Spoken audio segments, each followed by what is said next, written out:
Joining me this morning from Blenheim Book World, Charlene, good morning to you. Good morning. Welcome along. Now, Charlene, of course, we're here to chat about a book that you've got in store there at Blenheim Book World. It's a book called Fighting for My Life by J.J. Joseph. Now, you've had a bit of a read of this, and you've got a bit of a synopsis of how the whole thing works out. Yeah, I have. It's Fighting for My Life by Joe, as he's known in the story. J.J. Joseph is not only the author, it's also his story. And we get to know about the abuse that he perpetrates on his wife. So he's an abuser, and he's writing about his experiences. He is the offender. Okay. This isn't what the industry calls a misery memoir. This is, I did this. I'm the bad guy. But the interesting thing is you go through the story in the early part and you hear his justifications, why he does what he does, and that he's not so bad. He's not as bad as his dad, who used to hit. He doesn't hit his wife. And he never quite seems to come to grips with the fact that there is more than one type of abuse. This must be a very interesting read in terms of the way he justifies this and explains it all and basically pours out his mind onto the pages. And that's very much how it reads, pouring your mind out. I did this, I pin her down and I pull her here, but I don't hit her. So I'm not as bad as Dad. And you get all of this. And of course, he blames his wife Jennifer because she doesn't talk to him. She doesn't express how much she loves him, so he doesn't feel worthwhile, so he gets taken out on her.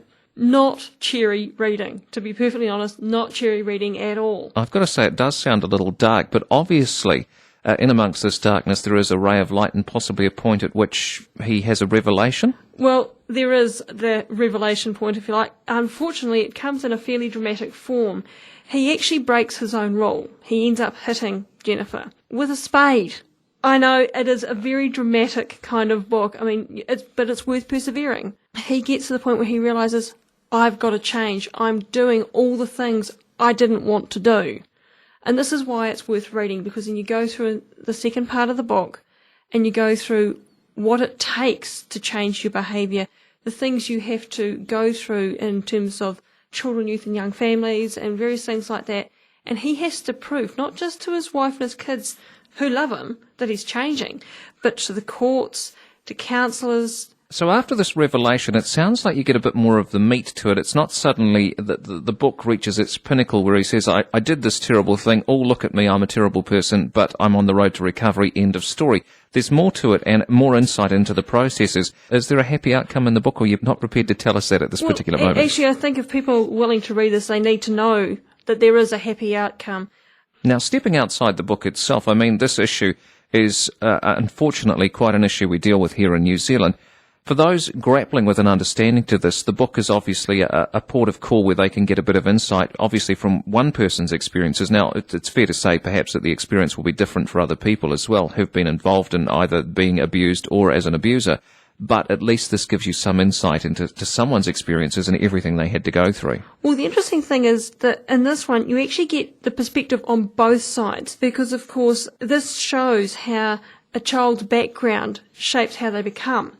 And, of course, while Joe's the abuser in this case, he was also the victim as a child. And so you do get that counterpoint, if you like.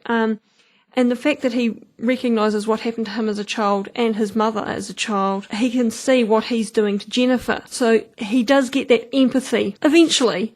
And the fact that it is a New Zealand story gives it, I think, a bit more relevance than, a lot of the stuff that comes out of England or the US. Okay, now just in your experiences, the read, it was obviously, I guess the way to describe it is somewhat dark, but was it a struggle to get through it? Was it written to be, a literary artwork, or was it written in basic terms that everybody can relate to? It's very, very street colloquial. You can walk down any street in Christchurch and in Blenheim and Auckland, anywhere, and you'll hear this language on the street. It's not high language. It's not supposed to be. This is a real story. It's not someone pretending to be someone they're not. So the language is very approachable. So anybody wishing to find out more about Fighting for My Life by J.J. Joseph, or Joe as he's known in the story, should pop in and see you at Blenheim Book World. Now, firstly, let's remind folks of where you're located. Well, we're on 67 Market Street. And what time are you there to open the doors in the morning and shutting up shop in the evening? Well, we're there from 9 till 5:30 Monday to Friday and 9:30 to 1 on Saturdays, although that might change towards Christmas. Fair enough. So anybody wishing to find out more about this, and no doubt the numerous other books you've got in there, because you've got a wide selection in store,